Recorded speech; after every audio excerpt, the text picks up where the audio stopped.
Assalamualaikum warahmatullahi wabarakatuh.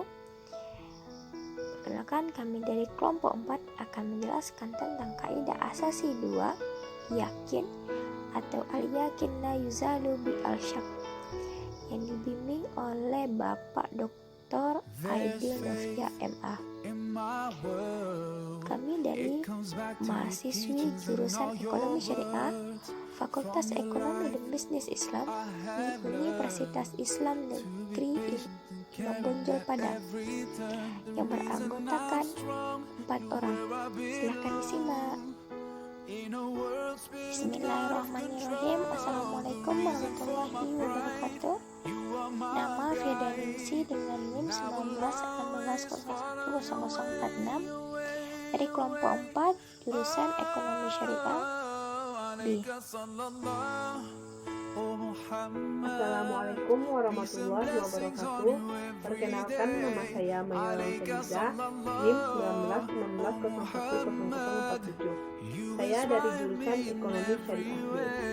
Assalamualaikum warahmatullahi wabarakatuh. Bismillahirrahmanirrahim. Assalamualaikum warahmatullahi wabarakatuh. Nama Fujatri Handayani, NIM 1916010048, Prodi Ekonomi Syariah D. Assalamualaikum warahmatullahi wabarakatuh. Bismillahirrahmanirrahim. Assalamualaikum warahmatullahi wabarakatuh. Perkenalkan, nama saya Wahyu Silutani dengan NIM 1916010049. Saya berasal dari kelas Ekonomi Syariah.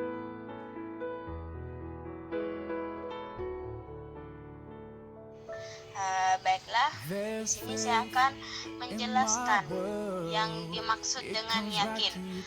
Secara bahasa, mengetahui dan hilangnya keraguan menurut istilah. 1. Menurut Imam Al-Jurjani, al-yakin adalah meyakini sesuatu bahwasanya begini, dengan berkeyakinan bahwa tidak mungkin ada kecuali dengan begini, cocok dengan realita yang ada. Yang kedua, menurut Imam Abu Al-Baqa, al-yakin adalah pengetahuan yang bersifat tentang dan pasti, dan dibenarkan oleh hati dengan menyebut sebab-sebab tertentu dan tidak menerima sesuatu yang tidak bersifat pasti. Yang ketiga, menurut Ash-Suyuti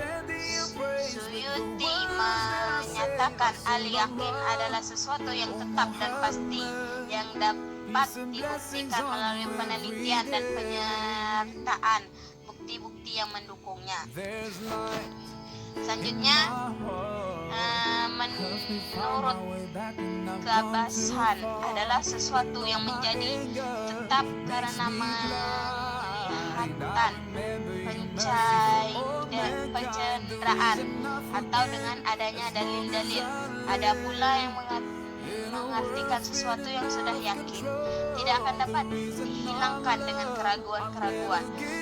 Maksudnya ialah semua hukum yang sudah berlandaskan pada sesuatu keyakinan itu tidak dapat dipengaruhi oleh adanya keraguan-keraguan yang muncul kemudian.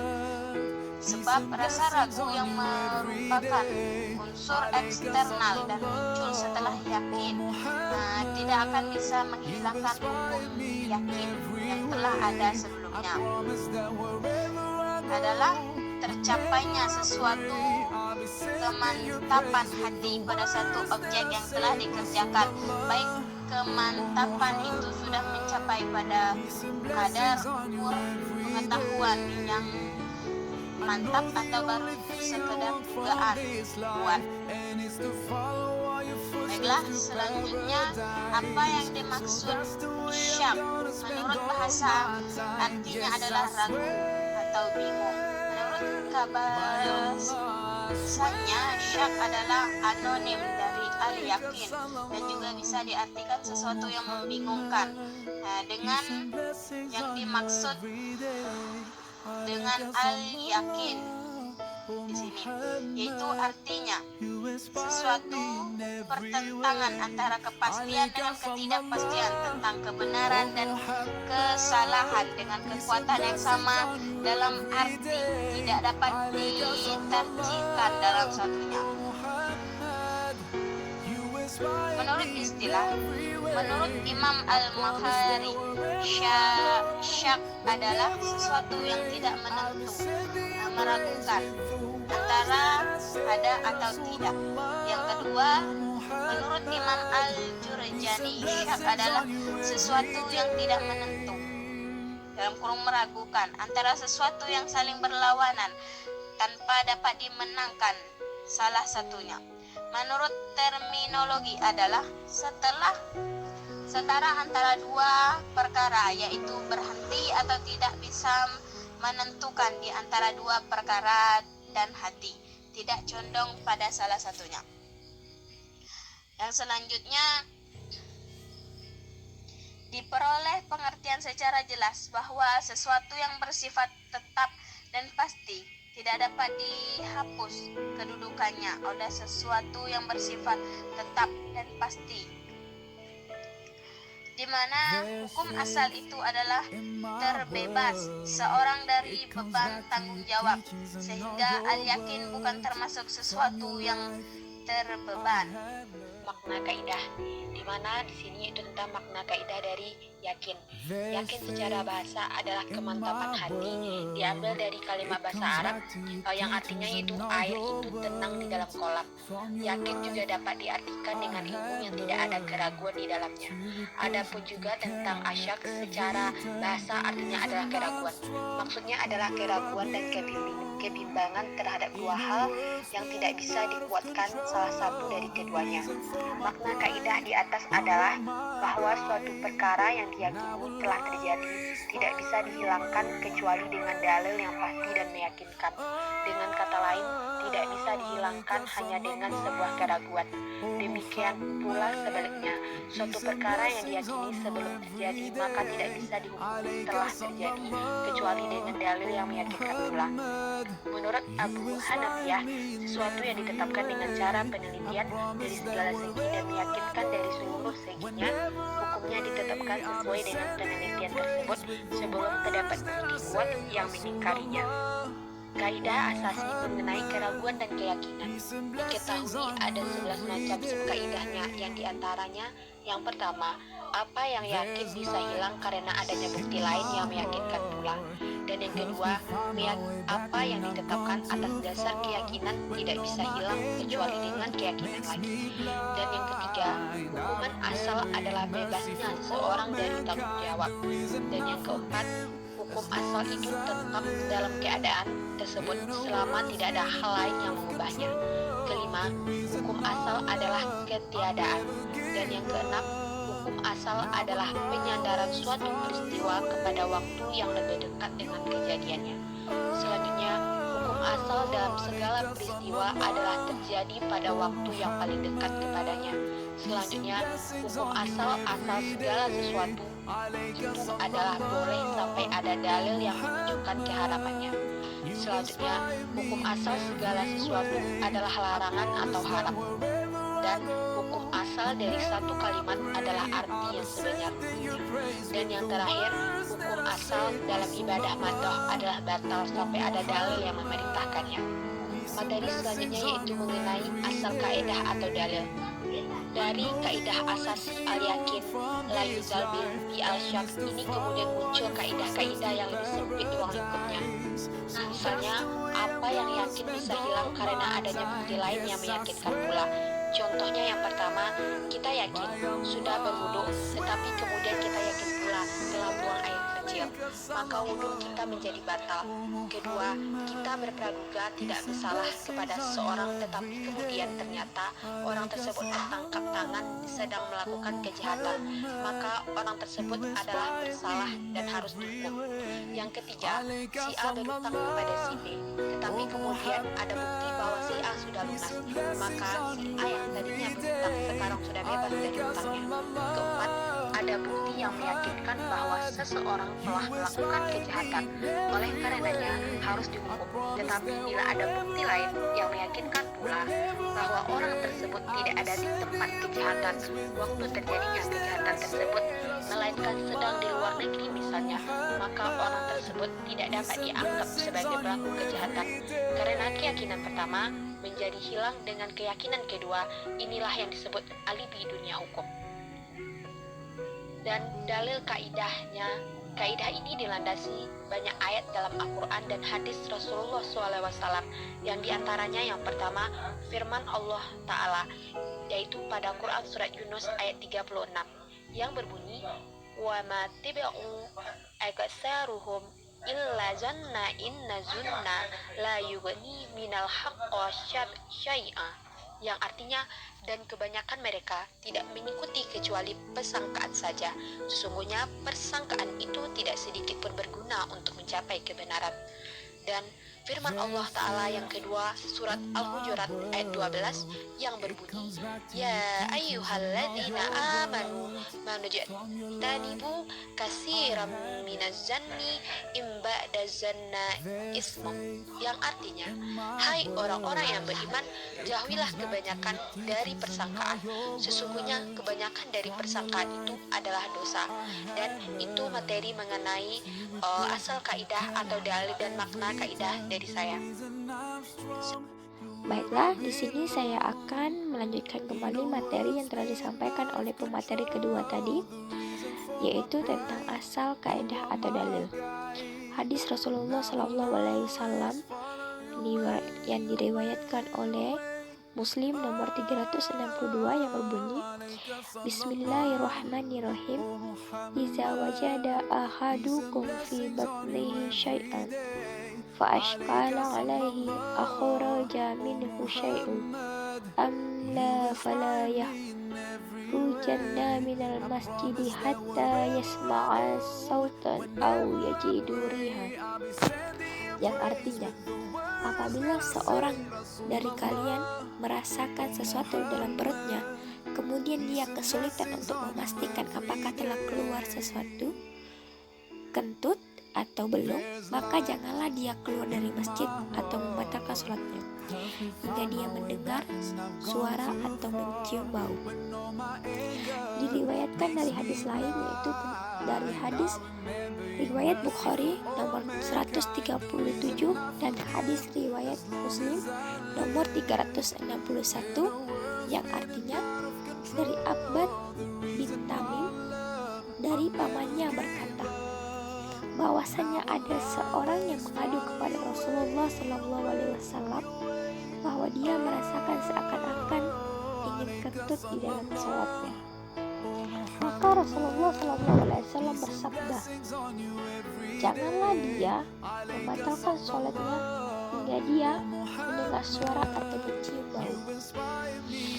Dalam hadis lain juga dikatakan, yaitu dalam hadis riwayat Muslim nomor 571, yang artinya, apabila seorang dari kalian ragu-ragu dalam sholatnya sehingga dia tidak tahu sudah berapa rakaat dia sholat, maka hendaklah dia mengabaikan keraguannya dan melakukan yang dia yakini. Kemudian hendaklah dia sujud 2 kali sebelum salam.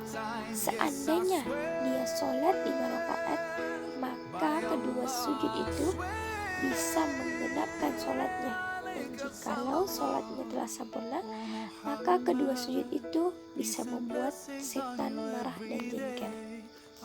Nah, selanjutnya kita pada materi yang selanjutnya, yaitu asal kaidah atau dalil ini. Nah, di sini ada beberapa asal kaidah dan dalil ini yang harus kita ketahui. Yang pertama, ijma. Ijma, ulama telah bersepakat tentang adanya pengalaman kaidah al-yakin la ayuzala al-syak. Imam Al-Farabi menyatakan dengan kaidah ini, seluruh ulama sudah bersepakat dalam mengamalkannya dan kita harus selalu mempelajarinya. Imam Daqib Al-Id mengisyaratkan kepada setiap umat Islam untuk mengerjakan sesuatu yang sudah pasti dan membuang keraguan-raguan, sehingga seakan-akan ulama telah bersepakat tentang keberadaan kaidah. Akan tetapi mereka tidak sepakat dalam prosedur tata laksana kaidah ini. Imam Abu Bakar Asy-Syarqani berpegang teguh pada sesuatu yang pasti dan tetap dan meninggalkan keraguan-raguan merupakan pokok ajaran syariat Islam. Yang kedua yaitu dalil akli. Dalil akli sudah dipastikan bahwa sesuatu yang pasti itu lebih kuat kedudukannya daripada sesuatu yang meragukan dan membingungkan. Karena sesuatu yang belum pasti selalu bersifat tetap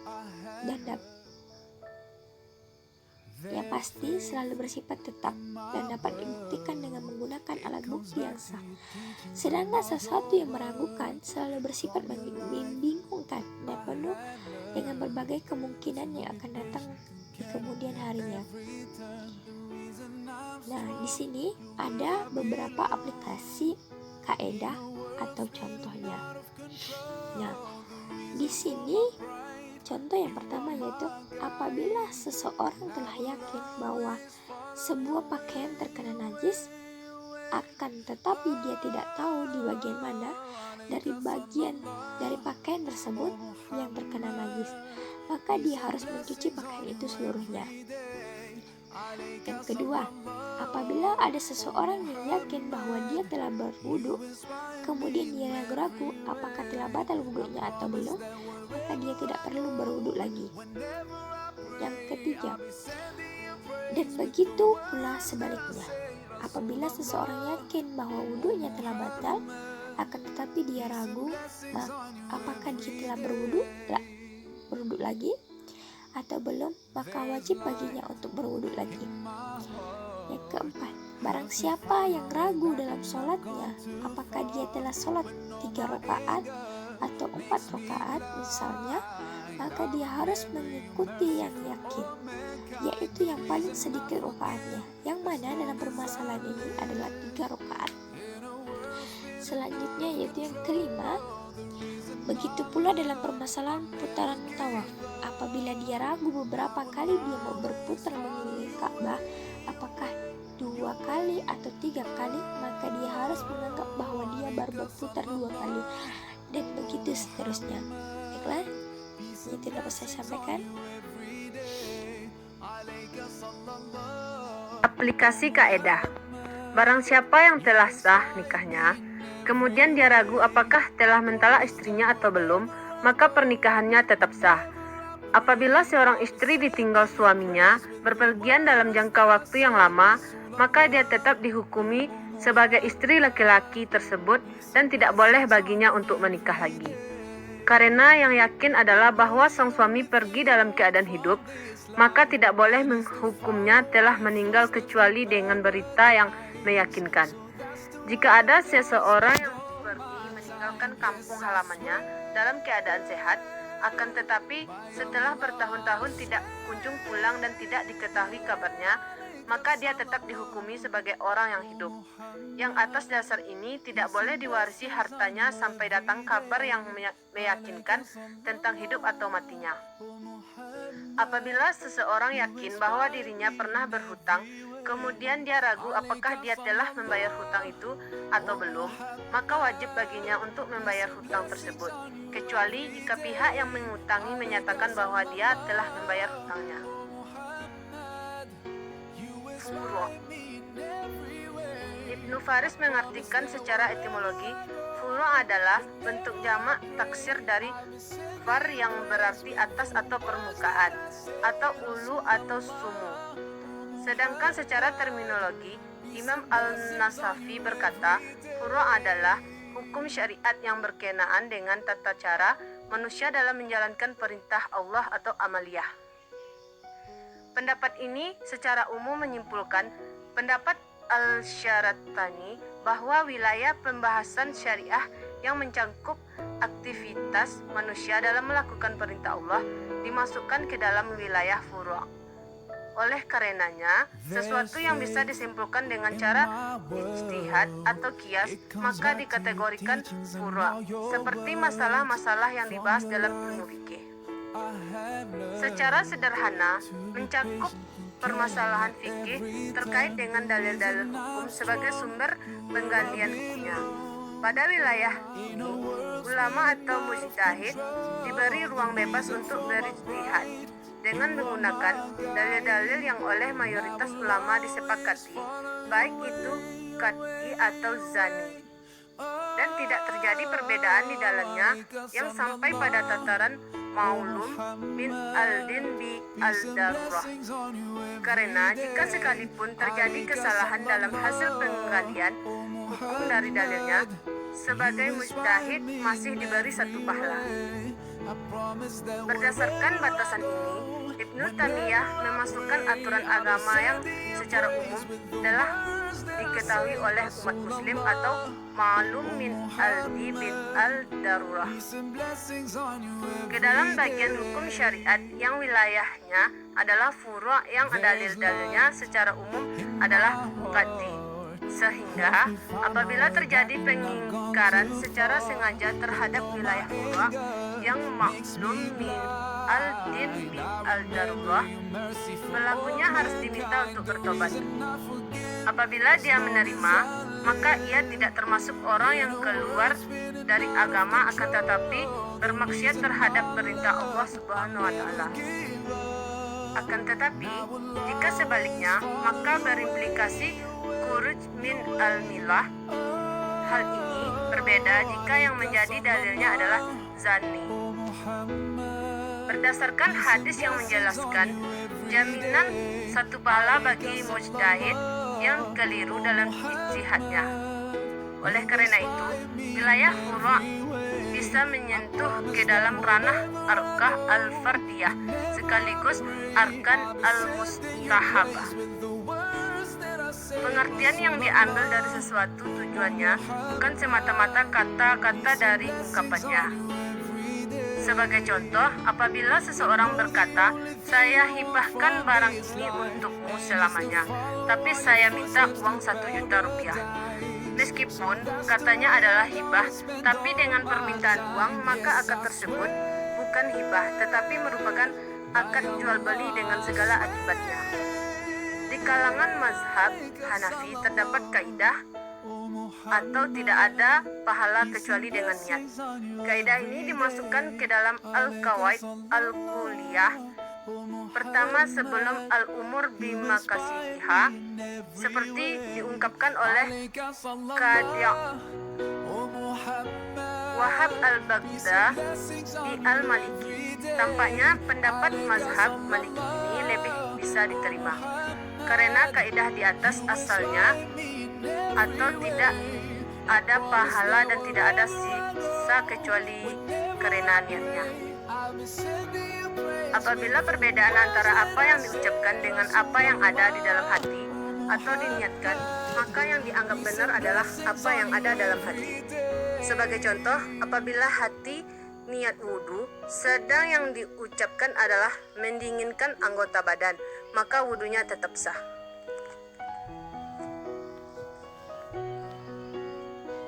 Baiklah, saya